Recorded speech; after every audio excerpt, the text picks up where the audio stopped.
was listening to an interview you did previously, talking about a guy in the other organisation, Ian Garry. He was working at the Renegade gym or training at the Renegade gym. You said he didn't really fit the culture, and that's why he wasn't in the gym. Can you elaborate on that in terms of what the issue was with him in the gym?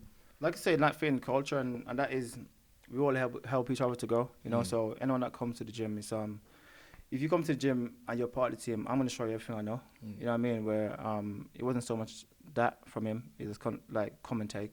Yeah. You know what I mean? And that's why it kind of never slotted him well for the gym culture, and that was it, you know? He's a man that's been linked with your brother for a fight.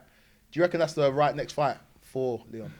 Whichever fight that gets him back into a title fight, and that's it. You know what I mean? Whether it's Gary or Shavkat or whoever else, whoever gets him back to a title fight, that's the fight that we're after, and that's it. Were you at 304? Oh, yeah. What do you make of the timings of the fight? I saw you on a podcast talk about it previously, but what do you make of starting the fight so late, despite the fact that it was in England? It's just crazy. You know, UFC never done Leon any favours. No. You know, never done him no favours.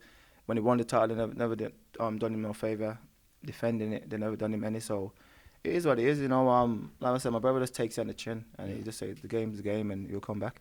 What's the time difference going to be when you go out to Saudi Arabia? It's going to be pretty much similar to the time over here. Yeah, same time. That's the reason why I wasn't too bothered about going out when we're going out. It's only 2 hours, so it'll be all right. Okay. And in terms of people who get distracted by the glitz and the glam, the man that everyone always talking about is Conor McGregor. And we've seen him talking and doing his stuff away from being inside the octagon. Leon did come on talkSPORT Drive earlier this year and called him out and said he'd like to fight him. Because of the name, I think it'd be good for my resume. It'd be good for my when it's all said and done to say I defeated him. I defeated like names, you know, different names on my roster, and so I feel like add him into it would be perfect. Did you ever see that fight happening? Obviously, once you get that title back, why not? You know what I mean? Obviously, everyone know, like, respect to what he's done, but Conor's just a money fight. You know what I mean? Yeah. Conor's a money fight, but like we've in respect, he's done what he's done. Like obviously years ago, and he will never get back to that stage. Okay. You know, but if him and my brother to fight, come on. That's a pure money fight. That's a pure money fight. He'll get smashed up, but it's a pure money fight. Get smashed up, yeah? Look how small he is. Come on, man. Light work. Come on, man. Fair enough. Are you a football fan? I'm not. Nah, you're not. Do you see Connor McGregor on the pitch kicking Saka? Because like I was talking to the producer. I got the video here actually. Like, talk me through that technique, right? Because that's mad. He's worth probably 120 mil, and Connor's just kicking his fire in that like it's. Go back to the beginning. Like that, like that's crazy, man. Like I can't. Him on the pitch. Yeah, exactly. That's what we're knowing him for more than fighting right now, which is it's doing madness. Yeah, it's crazy. Madness, you know what I mean? But that's Connor, innit? You have to laugh. You have to laugh. Yeah. So what? Not a football fan. So like a fight at Villa Park wouldn't interest you then, or it would? It would, because obviously it's Birmingham, innit? You know what I mean? And I live not too far from Villa, so it would. Yeah. It would, but I'm not like a massive football fan. Yeah.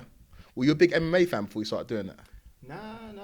I wasn't big. I used to do a bit of rugby, but I wasn't really. Did you? Yeah, I wasn't like crazy into any sport. I wasn't like mad on anything. Okay. So like, you're one of the best middleweights in the world right now. One of the all-time greats is Anderson Silva. I'm going to do like a little game with you. It's called Winner Stays On, right? Okay, yeah. And so I'm going to go through some names in the middleweight division, cross promotions as well. And you let me know who wins that, and then eventually we'll get to the end of it. Okay. All right. Whittaker or Hamzat? I'm going to go Whittaker. Whittaker or Evelyn? I'll still go Whittaker. Okay. Whittaker or Kevin Holland? No, Whittaker. Yeah. Whittaker or Drickus?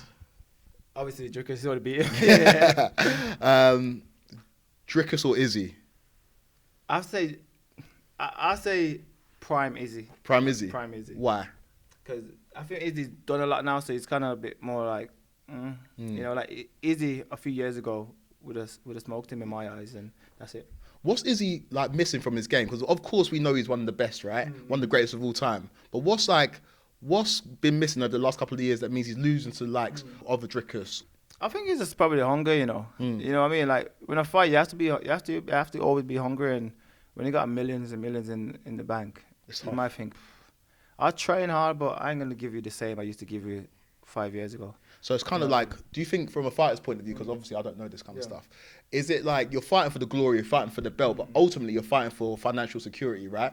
And so when you get to that point where you've hit that number, do you reckon it's going to be difficult to kind of get out of bed and do what you do in terms of taking that damage in the Oh cage? yeah, of course. Yeah. Of course, I mean, and that's what it's about. If you can stay switched on and motivated and hungry whilst you got it all, that's what you will see yourself like stay at the top for years, you know what I mean? Yeah. Okay. So you said Prime Izzy or Pereira? See, did Prime Izzy beat Pereira? You know what I mean? I don't know. People in the back shaking their heads. I don't know. You know what I mean? Obviously, I like both. So I have to look at the stats rather than just being a fan of the guys. Obviously, Pereira is like 3-1 over Izzy. So I have to say Pereira. Okay. What do you make of Pereira's fight against Khalil? Savage fight, you know what I mean? Crazy. Crazy fight, you know what I mean? Fair play to Roundtree for staying in there and trying his hardest, and that's the game, you know? Yeah, it's the game. All right, so Pereira, say he was to move up. There's loads of talk about him moving up, moving down. If he does move up, do you think he gives a good fight to an Aspinall or John Jones? Nah, Jones, you know what I mean? I think people trying to say, Jones, but it's Jones. You know what I mean? Yeah. We've seen what Jones done to many people, and he's got chin on him as well. Yeah. So I think people forget John Jones' toughness. Okay. You know? But you picked Pereira over Izzy, right? So let's go, not just fighters who are fighting right now, but in the history of MMA. Prime Alex Pereira or Anderson? I'm saying Anderson. Yeah? I'm saying Anderson, because we've seen him fight big guys. We've seen him fight guys that was power punchers, you know what I mean? And how he handled them. So Prime Anderson still was like on another level, innit? So like I say, I'm a fan of Anderson, so I'll go for him. Okay, and Anderson Silva versus Fabian Edwards. I'm smoking. I'm sorry, Anderson, but I'm smoking. Yeah. This is Uncaged on talkSPORT with myself, Adam Catterall, and British MMA legend Brendan Loughnane. It does not get bigger than this. I've said to him, we're going to go red panties, man. We are going to go all the way in. Tune in to our show every week for the biggest debates. You're a bona fide world champion in a major promotion. Sat there now, off the top of your head, can you tell me the criteria for judging MMA? Right off the top of your head. Not a clue. No, I'm being serious. You're holding up the division. This is the UFC. The best are supposed to be fighting the best. We're not here just to massage people's egos. The baddest interviews. Deontay Wilder, is he someone you'd like to fight? Absolutely, I would love that fight. You can't help but be impressed with what Alex Pereira's done over the past couple of years. I absolutely want to fight him. If that's what the UFC want to do one day, then we'll absolutely do it. And to keep up with everything in the world of MMA. So head over to the talkSPORT MMA YouTube channel to keep up to date with all the latest news and interviews. And whilst you're there, give us a like and follow. We're not here to take part, my friend. Here to take over. That's the one.